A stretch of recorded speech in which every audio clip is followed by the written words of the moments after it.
सर्वभावांतरच्छेदे।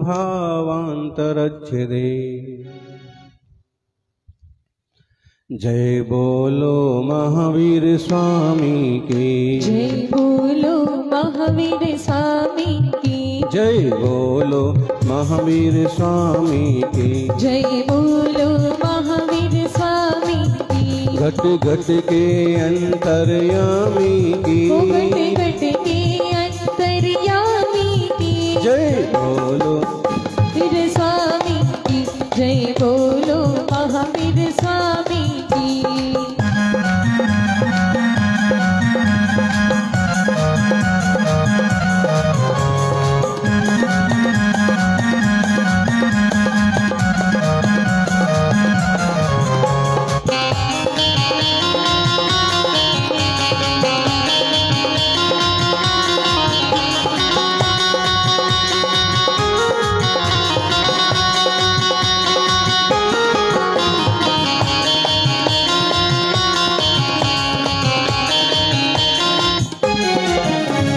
धर्म सिखाने आए थे। वो धर्म सिखाने आए थे। वो पाप मिटाने आए थे। वो पाप मिटाने आए थे। जिन पीर हरि हर प्राणी की।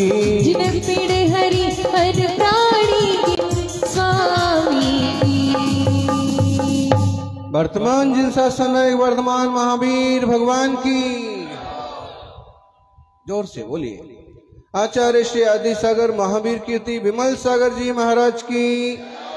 तपस्वी सम्राट गुरुदेव आचार्य श्री सन्मति सागर जी महाराज की।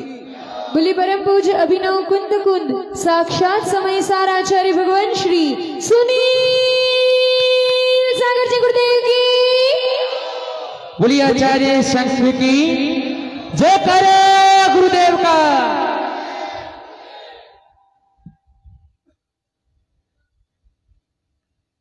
ना किसी के प्रभाव में जियो, ना किसी अभाव में जियो। ना किसी अभाव में जियो, ना किसी प्रभाव में जियो। ये जिंदगी है आपकी, अपने स्वभाव में जियो। अक्सर अगर हम किसी अभाव में जीते रहते हैं कि हमें यह नहीं मिला है, हमें वो नहीं मिला है, उनके पास ये सब कुछ है और हमारे पास नहीं है। किसी न किसी तरह का अभाव हमेशा लगा रहता है। उनके पास पद है, हमारे पास नहीं है, हमारे पास पद का अभाव है। उनके पास पद नहीं भी है तो भी वो अपनी हेकड़ी के बल पर अपना प्रभाव दिखाते हैं और हमारी कोई कीमत नहीं होती। हमारे पास उस तरह की हेकड़ी का अभाव है। हमारे पास परिवार का अभाव है, हमारे पास अमुक तरह से धन का अभाव है। उन्होंने ऋषभ बिहार में अपना बंगलो बना लिया और हमारे पास बंगलो का अभाव है, छोटा सा घर है। अभाव की जिंदगी रहती है। कोई तन दुखी, कोई मन दुखी, कोई धन दुखी दिखे। संसार में सुखी सर्वदा कोई तो ना दिखे। कोई तन दुखी, कोई मन दुखी, कोई धन दुखी दिखे। काहो की कुलटा स्त्री, काहो का सुत ज्वारी।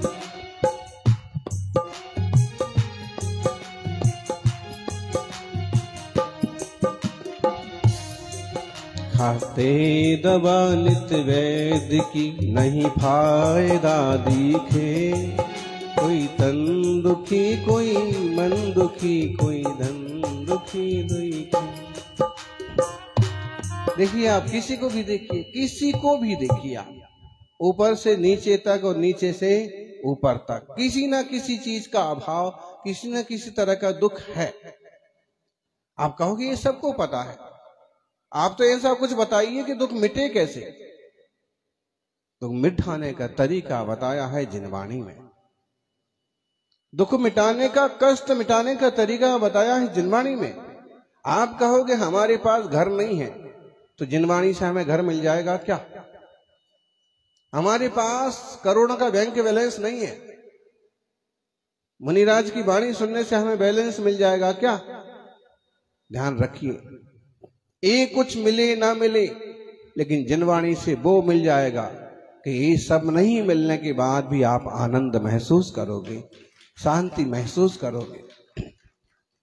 वो ज्ञान की चाबी मिल जाएगी कि आपके ख्याल में आ जाएगा कि जो जो इकट्ठा किया जा रहा है ये किसी का ना होता था, ना होता है और ना होगा। ऐसे में जो कुछ प्राप्त है मुझे जो कुछ प्राप्त है वह अपने आप में पर्याप्त है।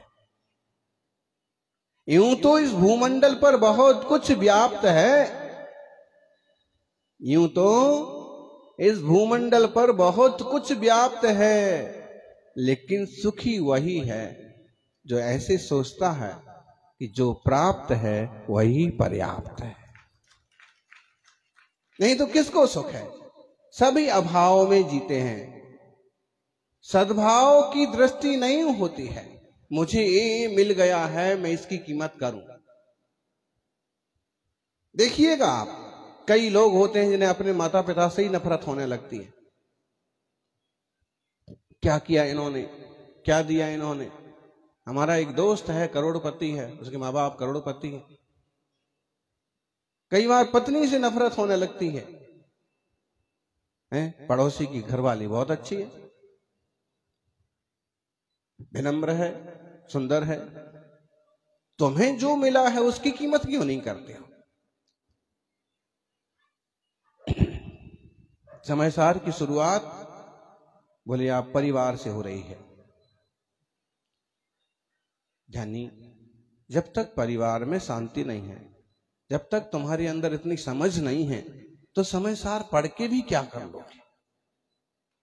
आप देख लो, जिन लोगों ने इस तरह से नहीं समझा है भी समयसार पढ़ने के बाद भी कितने शांत हुए हैं। उल्टे देवशास्त्र गुरु से और कट गए, मुनियों से और दूरी बना ली। इतना ज्ञान प्राप्त हो गया कि अब उन्हें दिगंबर वीतराग मुद्रा की भी कीमत समझ में नहीं आती। धरातल से अगर चालू करते, जमीनी सच्चाई को समझ के आगे बढ़ते, तो तत्व ज्ञान भी होता, वेद विज्ञान भी होता और जीवन समयसारमय बन जाता। आत्मार्थियों, ना अभाव में जियो, ना किसी प्रभाव में जियो। कई बार हम किसी के प्रभाव में जीते हैं, या तो किसी के दबाव में जीते हैं। न किसी दबाव में जीने की जरूरत है, न किसी के प्रभाव में जीने की जरूरत है। आप किसी से इतना प्रभावित क्यों हो रहे हैं? वो इतने अमीर हैं कि वो ऐसे हैं कि वो वैसे हैं। ठीक है, अपनी जगह, वो अपनी जगह हैं, आप अपनी जगह हैं। देखिए आप,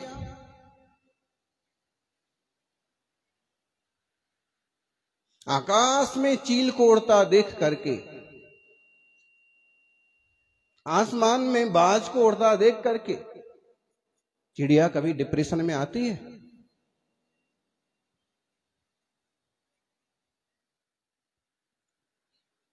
आकाश में बाज को उड़ता देख करके चिड़िया कभी डिप्रेशन में नहीं आती है, कभी तनाव में नहीं आती है कि बाज कितना ऊपर उड़ रहा है, बिना पंख हिलाए उड़ रहा है। चिड़िया जितना उड़ती है, जैसा उड़ती है, वो अपने आप में उतने में खुश है। और हम जब इस तरह से तुलना करने लग जाते हैं, और तुलना करें, एक बार थोड़ा सा जम भी जाएगा कि आप तुलना करके आगे बढ़ने की कोशिश करें, लेकिन आगे बढ़ने की कोशिश की बजाय ज्वेलसी और तकलीफ पैदा हो जाती है कि आखिर ये ऐसा क्यों, ये इतना ऊंचा क्यों उड़ रहा है। तो छोटी सी चिड़िया भी हमें सीख देती है कि बाज की ऊंची उड़ान देख करके तुम्हें डिप्रेशन में जाने की कोई जरूरत नहीं है। तुम जितना उड़ सकते हो, जितना कर सकते हो, उसमें खुश रहना सीख लो। तुम भी उतना ही खुश रहोगे जितना आसमान में उड़ता हुआ बाज खुश है।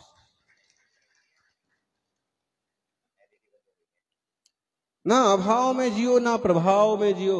कई बार हम अपने ऊपर हम अपना ही एक तरह का प्रभाव बनाने की कोशिश करते हैं, हमारा खुद का ईगो। बहुत सारे लोग प्रवचन में क्यों नहीं आ पाते, बहुत सारे लोग क्यों वैयावृत्ति में नहीं आ पाते। आज कहोगे, आप कह सकते कि नई पीढ़ी की रुचि नहीं है, सर्वथा ऐसा नहीं है। बहुत सारे युवा यहां बैठे हुए हैं, युवाओं की भी रुचि है धर्म में, लेकिन कई सारी चीजें ऐसी हैं कि परिवार के ही कुछ बड़े लोगों ने ऐसा समझ रखा है कि वे पहले नंबर की पहले लाइन में बैठने वाले लोगों में से हैं, वे मंच पर बैठने वाले लोगों में से हैं, और वे तब जाने वाले हैं जब उन्हें निमंत्रण आए। बिना निमंत्रण के वे किसी धर्म सभा में भी नहीं जा सकते, बिना निमंत्रण के वो मंदिर भी नहीं जा सकते, बिना निमंत्रण के उनने जो अपनी एक छवि गढ़ ली खुद ही। ये बात ठीक है कि आप अच्छे दानी, अच्छे धर्मात्मा, आप अच्छे परिवार से थे तो लोगों ने आपको निमंत्रण देना उचित समझा, और तुम्हें 2 4 10 बार निमंत्रण क्या मिल गया, तुमने अपने आप को वीआईपी समझ लिया, और अब बिना बुलाए मंदिर जाने में भी तुम्हें शर्म लगती है। किसका नुकसान हो रहा है और किसके द्वारा हो रहा है? इसके आगे पीढ़ियों का भी नुकसान हो रहा है। बेटे बेटियों पर वही संस्कार आ रहे हैं कि कभी कोई बुलाएगा स्पेशल तो जाएंगे, वरना दोस्तों के साथ घूमने जाना है आज, और जब वो इधर टाइम नहीं देंगे तो टाइम कहीं तो देंगे। बात समझ में आ रही है? ये मंडल बैठे हैं तो मंडल वाले, अभी हमको आज बुलाया था तो आज हम वहां गए थे, अब कल कहीं दूसरी जगह बुलाएंगे तो हम वहां जाएंगे, परसों कहीं तीसरी जगह बुलाएंगे तो जाएंगे, और ना बुलाएंगे तो बोलो ज्ञानी। प्रधानों के साथ सबसे बड़ी समस्या, प्रधान समस्या यही है। क्या जो अंतरंग से धर्म में भीगे हुए नहीं हैं, ऐसे प्रधान या मंत्री या कोई अच्छे सक्षम व्यक्ति के साथ सबसे बड़ी समस्या यही है कि वो अपने मन से गुरु चरणों में भी नहीं जा सकता, और कभी हिम्मत भी करे तो उसे ऐसे लगता है कि बिना बुनाए कैसे चले जाऊं, लोग कोई देखेगा तो भाई साहब आप आ गए, अरे कैसे आ गए आप, ये भी समस्या। तो ये सारी कुछ चीजें ऐसी हैं कि हमारा ही हम पर ऐसा दुष्प्रभाव है, हमारा ही हमारे मन पर या हमारे मन का हमारे चेतन पर ऐसा दुष्प्रभाव है जो हमें नुकसानदायक सिद्ध हो रहा है। इस पर चिंतन करने की जरूरत है। आप कहोगे महाराज जी इस ढंग से तो कोई सोचता ही नहीं। अभी तक बोले इस जीव को मोक्ष हो जाता, लेकिन हमारा मोह मोक्ष नहीं होने देता, हमारा मान झुकने नहीं देता। हम कैसे मान लें कि बहुत अच्छे गुरु हैं, हम कैसे मान लें कि इन्हें भी समय सार का ज्ञान है। हम तो ये जानते हैं कि जो टोपी लगा के आते हैं उन्हें ही समय सार का ज्ञान होता है।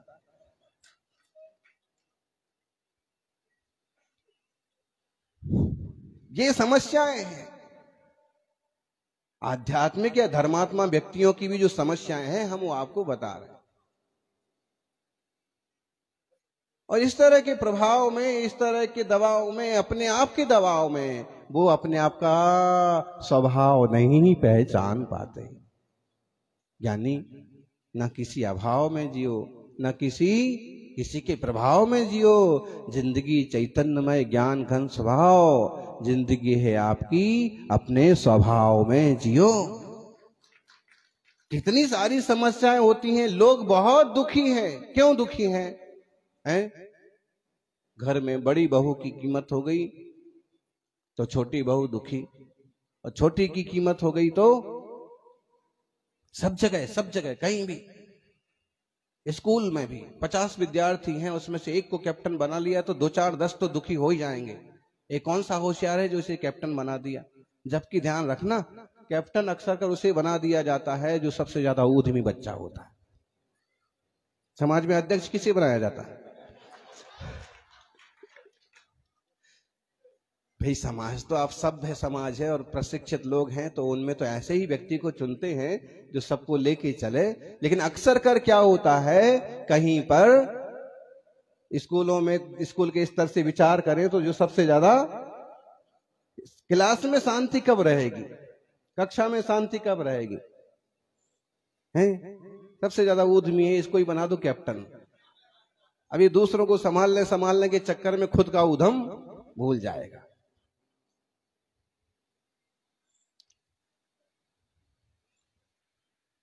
यानी प्रबुद्ध हैं, समाज के अध्यक्ष और प्रधान वगैरह प्रबुद्ध हैं, उन पर भले ये बात घटे कहीं ना घटे, लेकिन इतना निश्चित समझिए कि हम किसी ना किसी तरह के दबाव में, किसी न किसी प्रभाव में अपने चेतन स्वभाव को भूले हुए हैं। हम इसलिए थोड़ी ना मंदिर जा रहे कि कोई हमें बुला रहा है, कि किसी का निमंत्रण आया है, वो तो दूसरे नंबर वाली बात है। पहली बात तो यही है कि मुझे खुद भी अपना हित साधना है, मुझे खुद भी देवशास्त्र गुरु के सानिध्य की प्यास है। लोकसभा अध्यक्ष आए थे तो उनके पास लोग गए, एक बार गए तो उन्होंने कहा कि भाई मेरे को सब पता है कि महाराज जी ने जयपुर चतुर्मास किया है, महाराज जी दिल्ली तरफ आ गए हैं, मेरा भी खूब मन है। दूसरी बार फिर गए, मैं खुद मन से आना चाहता हूं, लेकिन मेरी कुछ ऐसी बातें हैं, कुछ तासीर है, कुछ स्वास्थ्य है और थोड़ा सा अनुकूल लगा तो एंड टाइम पर ही सही, थोड़े समय के लिए सही, आपके बड़े कार्यक्रम में उपस्थित हो भी गए।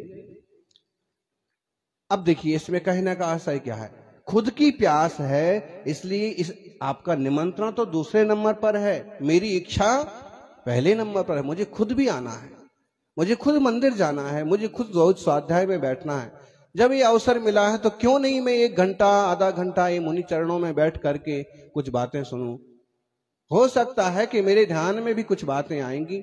ऐसा मंगलमय जिन मार्ग है, सौभाग्यशालियों स्वभाव की दृष्टि करने के लिए अपन समय सार जैसे शास्त्र का मंगलाचरण करेंगे और इसके साथ जिन वाणी के उन सारे तत्वों को लेंगे, तथ्यों को लेंगे, जिनके माध्यम से हमारी रुचि जिन धर्म में बढ़े, हमारी निर्मलता बढ़े, हमारी शांति बढ़े। कई बार त्याग करने के बाद भी शांति नहीं बढ़ पाती, जुड़ाव कहीं ना कहीं बना रहता है। अगर अपन को सही रूप से मोक्ष मार्ग में बढ़ना है, अपने जीवन की कीमत करना है, तो मान को झुकाना पड़ेगा। मान छोड़े बिना जिन वाणी का स्वाध्याय भी नहीं कर सकते। मुनिराज नहीं समय सार जानते क्या? भाई आप केवल समय सार पढ़ने वाले कुछ लोगों को देखें कि वे समय सार पढ़ रहे हैं, अच्छी बात, जिन वाणी का स्वाध्याय हो रहा, मुनिराज भी तो कर रहे हैं। मुनिराज तो और विशेष रूप से करने के अधिकारी हो गए, उनने तो और छोड़ दिया है अंतरंग बहिरंग परिग्रह, तो उन्हें अपने आप में डूबने के बहुत सारे अवसर हैं। यानी श्रावक का जीवन काजल की कोठरी है।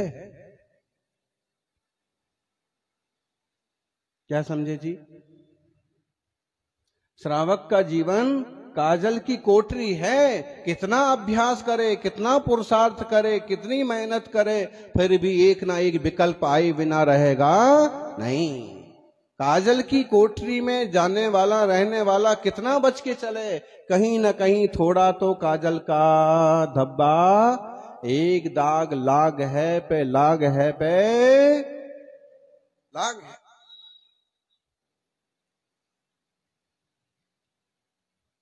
और मुनिराजों का जीवन काजल की कोठरी से बाहर निकल गए। अब वो पुरुषार्थ करेंगे तो निश्चित रूप से बहुत जल्दी भव के पार हो जाएंगे। भव के पार जाने के लिए समय सार स्वरूप निज भगवान आत्मा को समझो। तन को पवित्र कर देती है गंगा की धार, तन को पवित्र कर देती है गंगा की धार, और मन को पवित्र कर देती है जिनवाणी की धार। आत्मा को परमात्मा बना देता है समय सार। ऐसे मंगलकारी समय सार जैसे ग्रंथ हैं, आज भी सौभाग्य है। कहते हैं इस ग्रंथ की प्राप्ति जब श्रीमद राजचंद्र जी को हुई, गांधी जी के गुरु जो कहलाते थे, आध्यात्मिक गुरु कहलाते थे, जब उन्हें किसी के माध्यम से शास्त्र मिला, इतने प्रसन्न हुए कि कि अपनी जौहरी की दुकान में से, अपने सोने चांदी हीरे मोती व्यापार वाली दुकान में से थाली भर हीरे भर करके, मोती भर करके, जो उनके पास सामग्री थी थाली में भर के, और शास्त्र देने वाले को उन्होंने कहा कि भाई ये लेके जाओ। कुछ रोकने वालों ने, टोकने वालों ने कहा कि इतनी बड़ी कीमत थोड़ी इस किताब की है, एक किताब तो मुश्किल से 4 आने की है, 8 आने की है। उन्होंने कहा ज्ञानी तुम्हारे लिए ये 4-8 आने की किताब होगी, हमारे लिए तो ये समय सार है, मोक्ष का शास्त्र है।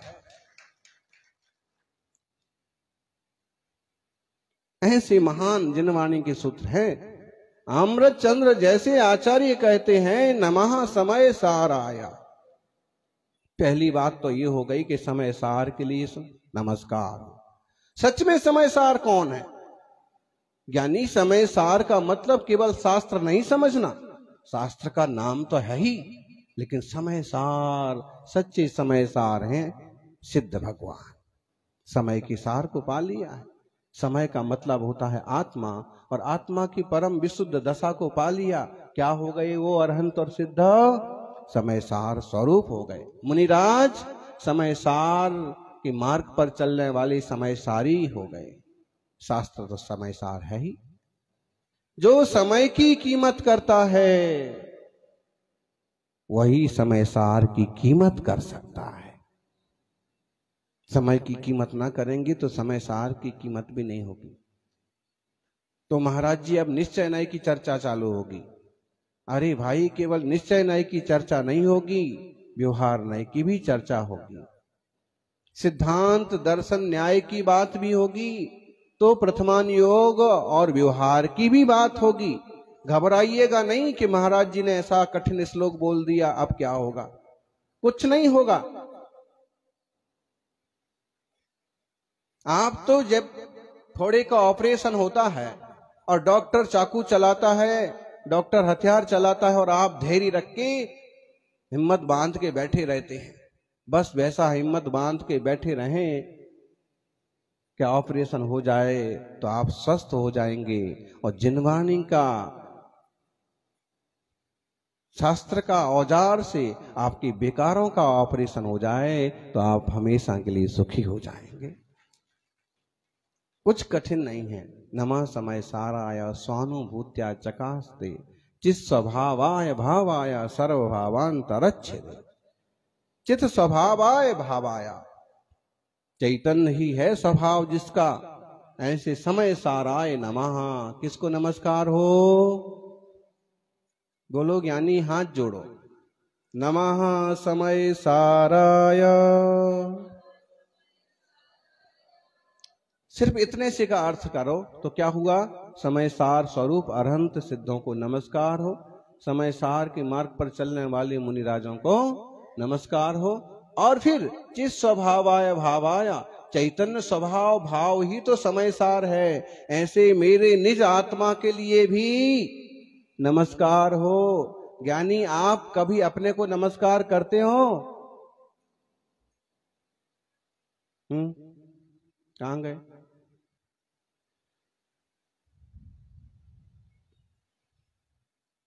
अपने को नमस्कार करते हो कभी? अपने आप को नमस्कार कौन करता है? कोई नहीं करता है, हम करते हैं। अपने आप के लिए नमस्कार हो। मेरे शुद्ध चित्त स्वभाव के लिए नमस्कार हो। मेरे वह होनहार सिद्ध स्वरूप को इस वर्तमान की क्षयोसमिक पर्याय से मेरी शुद्ध क्षयक शुद्ध द्रव्यार्थिक नय वाली दशा को नमस्कार हो। कारण परमात्मा का, कार्य परमात्मा के लिए नमस्कार हो। कठिन तो नहीं लग रहे हैं शब्द? बहुत बढ़िया। इसका मतलब हम बोल सकते हैं। आप समझिए बात को। एक प्रसंग ऐसा बना, महावीर कीर्ति जी महाराज के जमाने की बात है कि एक मुनि कुंथु सागर जी उन्हें बार बार नमस्कार करते। सभी करते, गुरु को तो कौन नमस्कार नहीं करता। तो एक बार उन्होंने कहा कि तुम जैसे मेरे पांव छूते हो, तुम जैसे मुझे नमस्कार करते हो, ऐसे तुम खुद को भी नमस्कार किया करो। तुम खुद को भी नमस्कार किया करो। तो उन्होंने कहा कि महाराज जी खुद को कैसे नमस्कार किया जा सकता है? देव को नमस्कार, गुरु को नमस्कार, शास्त्र को नमस्कार, सर्वज्ञ वीतरागी अरहंत परमात्मा को नमस्कार, लेकिन खुद को कैसे नमस्कार? उन्होंने कहा ध्यान अवस्था में बैठ करके खुद के प्रति जो समर्पण का भाव होता है वही खुद को नमस्कार कहलाता है। खुद भी तो आप अपनी कीमत करो। अगर आप अपनी पद की, आप अपने स्वभाव की, अपने रूप की कीमत करते हैं तो आप गलती नहीं कर पाएंगे। धर्मात्मा श्रावक यदि अपने आप को इस ढंग से समझता है कि मैं बहुत अच्छे प्रज्ञावान श्रावक के रूप में प्रसिद्ध हूं, जिनालय में भक्ति करने वाले के रूप में मेरी प्रतिष्ठा है, रात्रि भोजन त्याग और व्रत करने वालों में मेरी गिनती है, अब मैं अपनी कीमत करूं, कहीं ऐसा कुछ ना करूं कि लोग मुझे क्या बगुला भगत कहने लग जाएं। बगुला भगत कौन सा भगत है? हो जाता है ना कि अगर हमारी चर्या क्रिया में कुछ ऊंचा नीचा हो गया तो लोग बोलने लगते हैं अच्छा उनकी बात कर रहे, वो तो बगुला भगत हैं। मतलब मौके पर अपने व्रतों में कमी भी कर डालते हैं। तो वो नहीं हो, वो कब नहीं होगा? जब हम खुद अपनी कीमत करें। दूसरे के कीमत से ज्यादा है आपकी कीमत। बात बात में हम कभी किसी को बोल देते हैं कि हम बहुत प्यार करते हैं आपको और आपके लिए तो हम अपनी जान भी दे देंगे। अरे क्यों दे देंगे जान? तो इतनी सस्ती है क्या?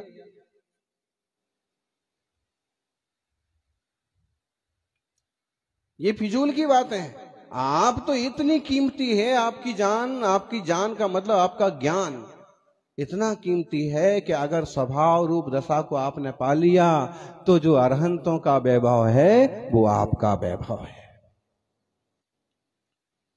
वीतरागी मुनियों का जो वैभव है पूर्ण शांत, वो आपका वैभव है। समझना, चित्त स्वभावाय भावाय स्वानुभूत्या चकास्ते, स्वानुभूति से जो प्रकाशित होता है। कैसे प्रकाशित होता है निज वैभव? खुद को कैसे पहचानेंगे? बोलो युवाओं, आप कहो कि अलग सी बात चल रही है, कुछ हमको समझ में नहीं आ रहा। स्वानुभूति से। क्या हम बॉडी मात्र हैं, शरीर अकेले हैं? नहीं है। जो हमारी चेतना है वो है हम। तो उसको स्वानुभूति से अनुभव करो, संवेदना में लो कि यह जानने वाला मैं भगवान आत्मा, जीवात्मा। स्वानुभूति से जो प्रकाशित होता है और चित्त स्वभाव भाव वाला है, ऐसे उस परम पवित्र पदार्थ को जो सर्व पदार्थों से भिन्न है, ऐसे समय सार के लिए नमस्कार करता हूँ। व्यवहार से अरहंत सिद्धों को नमस्कार करता हूँ और निश्चय से निज चैतन्य आत्मा को नमस्कार करता हूँ। कुछ समझ में ना आए तो चिट्ठी लिख के भेज देना। आप कहो ईमेल करेंगे तो नहीं चलेगा? तो नहीं चलेगा। चिट्ठी लिख के प्रश्न लिख सकते हैं कि इसका आशय क्या हुआ। बहुत ज्यादा हम नहीं खींचेंगे और बहुत कठिन शब्दों का उपयोग नहीं करेंगे, लेकिन इतना तो आप समझ लीजिए कि हमारा चैतन्य शाश्वत है और चेतना का अनुभव अंतर्मुख होके ही किया जा सकता है। अरे भाई, आप लड्डू खाने का आनंद लेते हो, पंखे की हवा का आनंद लेते हो, बहुत अच्छा लगा, ठीक है। गीत सुनने का आनंद लेते हो, कभी प्रवचन भी इतने अच्छे लगने लगते हैं कि उसमें खो जाते हैं, उसका आनंद लेते हो। ये सब चीज का आनंद आप किससे ले रहे हैं बताइए? इंद्रियों से ले रहे हैं? इंद्रियां तो निमित्त हैं। इंद्रियों के बिना आप फिलहाल इन सब चीजों को पकड़ भी नहीं पाएंगे। लेकिन क्या इंद्रिय ही सुख भोग रही हैं? नहीं, आप ज्ञान घन चैतन्य हैं। ये सारी चीजों का सुख और आनंद किससे हो रहा है? ज्ञान घन चैतन्य से, सुख स्वभाव से, आनंद स्वभाव से। वो हम है। स्वानुभूत्या चकासे, सहानुभूति से। अब अरहंत की बात करें, अरहंत समौषण आदि से भी सुशोभित है। घातिया कर्म नाश हुआ है तो चैतन्य स्थित स्वभाव पा लिया है, उससे शोभायमान है। भावाय, भावाय मतलब हुआ आभावान, जो देवता वगैरह हैं उनसे भी पूज्य हैं। सर्वभावांतरिच्छेदे, जीव अजीव पदार्थों से जो भिन्न हैं, ऐसे अरहंत भगवान समय सार स्वरूप, उनको नमस्कार। और अपनी तरफ विचार करो तो अपन भी खुद भी समय सार स्वरूप हैं।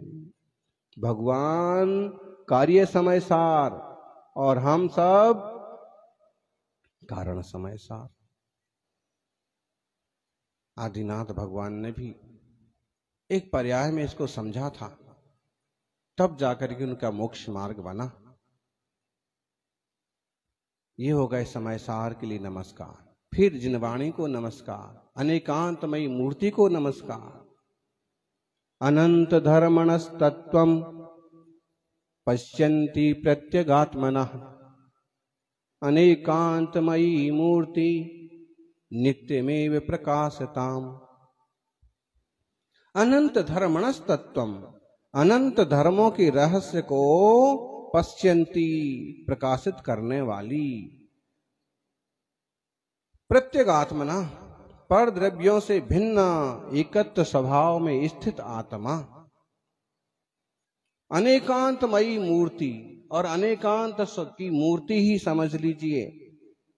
नित्य में प्रकाशताम, ऐसी जिनवाणी, ऐसा तत्व ज्ञान हमेशा प्रकाशमान हो।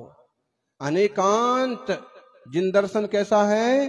अनेकांतमय है। एक वस्तु में अनेक धर्म होते हैं, अनेक गुण होते हैं, अनेक विशेषताएं होती हैं। जैसे आप हैं, आप क्या हैं? बोलो युवा मंडल वालों, आप क्या हैं? आप कहोगे हम अध्यक्ष हैं, ये मंत्री हैं, ये कार्यकर्ता हैं, ये कोषाध्यक्ष हैं। अच्छा, तो आपका बच्चा जो है आपको घर पर अध्यक्ष कह के ही बुलाएगा क्या?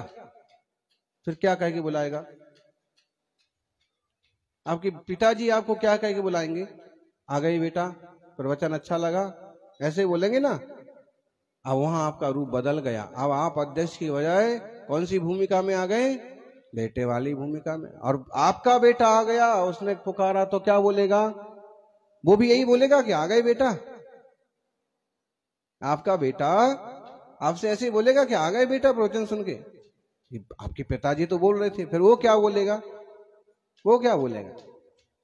मतलब आप एक व्यक्ति हो करके भी अलग अलग अपेक्षाओं से आप अनेक रूप वाले हैं। ऐसे ही एक वस्तु में अनेक धर्म होते हैं। और इसीलिए तो महावीर स्वामी कहते हैं कि दुनिया वालों झगड़ा झंझट मत पालो, अनेकांत को समझ लो तो सारे जंजाल खत्म हो जाएंगे। अपने अपने को बड़ा बड़ा करके बैठे हो, विवक्षा समझो। किसी अपेक्षा आप बड़े हो, किसी अपेक्षा आप छोटे हो। बताइए, आपके पिताजी बड़े हैं कि आप बड़े हैं? जज साहब, पिताजी बड़े हैं, आप क्यों बड़े नहीं हैं? विवक्षावश बेटा कह रहा है कि पिताजी बड़े हैं क्योंकि पिता बड़े ही कहलाते हैं, लोक व्यवहार है। लेकिन अगर हम इस तरह से विचार करें कि पिताजी का जीवन तो अब 2, 4, 10, 20 साल का बचा है और आपका जीवन जो है अभी 40 साल का बचा है, इस तरह से विचार करने पर कौन बड़ा हुआ? 40 साल जिएंगे आप, वो 4 साल ही जीने वाले।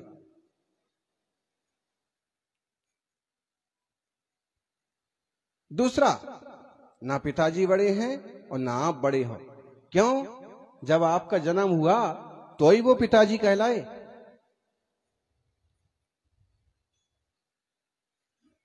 दोनों बराबरी हुए, फिर हुए कि नहीं? पिताजी को कहलाते हैं। लेकिन लोक व्यवहार में क्या चलता है? तो इस बात को इस ढंग से स्वीकार किया जाता है।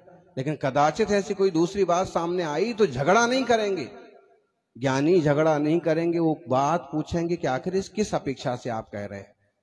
बात समझ में आ जाएगी कि ठीक है। बड़े महाराज जी, कौन से बड़े महाराज जी हैं बताइए?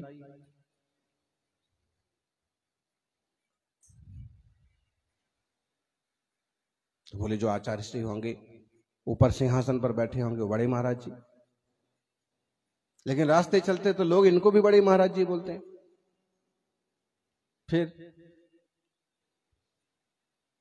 जो विवक्षाएं होती हैं, ऐसी धर्म ध्यान में, ऐसी संप्रदाय आदि की मान्यताओं में थोड़ी विवक्षाओं को समझ लिया जाए तो खींचतान में बहुत कमी आ जाएगी। सज्जनों, पर परिणति हेतु मोह नाम नोनुभावा दविरत मनुभाव्या व्याप्ति कलमासिताया मम परम विशुद्धि शुद्ध चिन्ह मात्र मूर्ते भवतु समय सारा व्याख्यानुभूते है। वास्तव में शुद्ध द्रव्यार्थिक दृष्टि से मैं शुद्ध चैतन्य पिंड मात्र हूं, लेकिन पर परिणति हेतु मोह नामनोनुभावा, मेरी सारी पर परिणति हो रही है। इसको अपना मान लिया, उसको अपना मान लिया, तन को अपना मान लिया, इंद्रियों को अपना मान लिया। इसमें कौन है मूल कारण? मोह है। मोह से ही तो मान रखा है। जितने सहजता से बैठे हैं तो सुन रहे हैं। कोई मोह का विकल्प आ गया तो अभी हाल बच्चे को स्कूल छोड़ने जाना है, अरे कहाँ प्रवचन में बैठ गए, अभी दुकान जाना है, जॉब जाना है, तुरंत चेंज हो जाएगा, डाइवर्ट हो जाएंगे आप। तो जो मोह है वो पर परिणति के लिए कारणभूत है। मोह के उदय से अचिरतम अविरतम अनादिकाल से अनुभाव्य व्याप्त कलमासिताया, रागादि व्याप्ति से जो कलुषित हो रही है मेरी आत्मा। किससे हो रही है कलुषित? राग से, द्वेष से, बहुत अनादिकाल से। अब कैसे ठीक होगी? मम परम विशुद्धि मम अनुभूते समय सार व्याख्या एवं मम परम विशुद्धि भवतु। इस समय सार नाम के ग्रंथ को सुनने से, आचार्य महाराज तो लिख रहे, टीका कर रहे, तो उन्होंने लिखा कि व्याख्या करने से मेरी विशुद्धि बढ़ेगी, मेरी परम विशुद्धि प्रकट होगी। और हम क्या कहेंगे कि इस ग्रंथ को सुनने से मेरी परम विशुद्धि प्रकट होगी। विशुद्धि बढ़ती है ज्ञानी।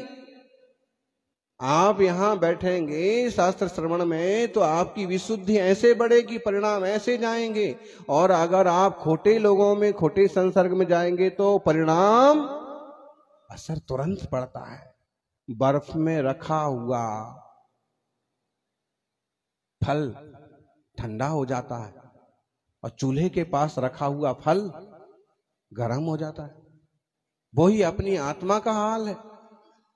इसलिए इस बात को स्वामी अमृत चंद्र स्वीकार कर रहे हैं कि मेरी परम विशुद्धि कैसे बढ़ेगी जी?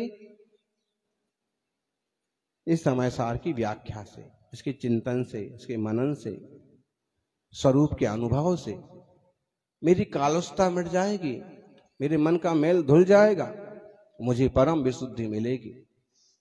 आप क्या कहेंगे? जिनवाणी सुनने से, समय सार आदि पुराण सुनने से मेरी विशुद्धि बढ़ेगी। अब आप लिख तो नहीं रहे हैं, आप तो सुन रहे हैं, तो अभी विशुद्धि तो बढ़ती है। एक शब्द से विशुद्धि बढ़ जाती है। आप लोग बहुत सज्जन और धर्मात्मा हैं, आपको तुरंत लगता है कि महाराज जी कितना मतलब वात्सल्यपूर्ण शब्द से बोलते हैं, विशुद्धि बढ़ गई। और एक खराब शब्द बोल दिया है, एक शब्द बोल दिया जाए कि सब लालची लोग हैं। कुछ भी बोलने वाले बोलते ही है ना, गधा शब्द का उपयोग कर देंगे, कुछ भी कर देंगे। उससे क्या होगा? एक शब्द सुना और विशुद्धि अपनी घट गई। हाँ, हम ऐसे शब्द सुनने के लिए आए थे। साधु के मुंह से ऐसे शब्द निकलते हैं, ऐसा हो जाता है। तो ये शब्दों के माध्यम से भी हमारे परिणामों में असर पड़ता है। सुनने से हमारी विशुद्धि बढ़ेगी। क्या सुनेंगे हम? अगर सूत्र अवतारा, सूत्र का अवतार होता है। कौन सा सूत्र? अवतार होता है। किसका अवतार होता है जी? वैदिक संस्कृति में अवतार किसका होता है? बोले भगवान ने अवतार लिया। अपन भी गाते हैं लिया प्रभु अवतार, जय जयकार जय जयकार। अब यहाँ सूत्र का अवतार होता है, कितना कितना आदर के साथ कह रहे हैं। वंदित सब सिद्धे, हाथ जोड़ के उच्चारण करो, वंदित सब सिद्धे, ध्रुव मचल मणोबमं गदिम पत्ते, वोच्छामि समय पाहुड, मिडमो सुध केवली भणिदम।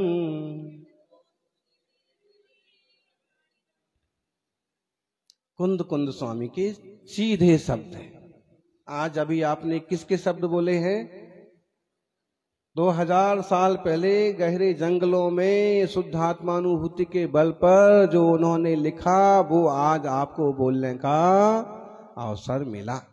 इसको बोलने का, सुनने का अवसर अपन ऐसे लेते रहेंगे। और आप कहीं अटक रहे हैं तो आप शंका के रूप में, जिज्ञासा के रूप में लिख के यहाँ रख दीजिए, तो अनुकूलता के हिसाब से उसे भी इसी में जोड़ करके आपका समाधान भी होगा। और अब ऐसे तत्व की चर्चा करते हुए आगे बढ़ेंगे।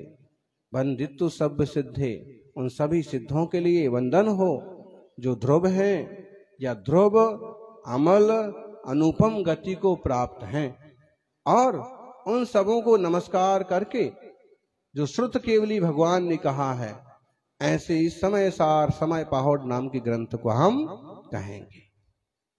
आपने कहोगे बहुत एकदम सस्ते में निपट गए। बाकी हम इस गाथा का अर्थ समझेंगे तो इसमें खूब आनंद आएगा, खूब रस आएगा। जिनवाणी के इन मंगलमय सूत्रों को अपन समझने की कोशिश करेंगे। आज इतना ध्यान में ले लें कि मेरी विशुद्धि जो है वो जिनवाणी के अभ्यास से बढ़ेगी, जिनवाणी के श्रवण से बढ़ेगी। इसलिए दुनिया के कामों को जो समय देना है उसकी एक सारणी बना लो, और जिनवाणी के लिए, प्रवचन के लिए जो घंटा सवा घंटा जिनालय में देना है उसका भी आप सुनिश्चय कर लो, ताकि समय का सदुपयोग करके आप अपने समय सार स्वरूप को उपलब्ध हों। यही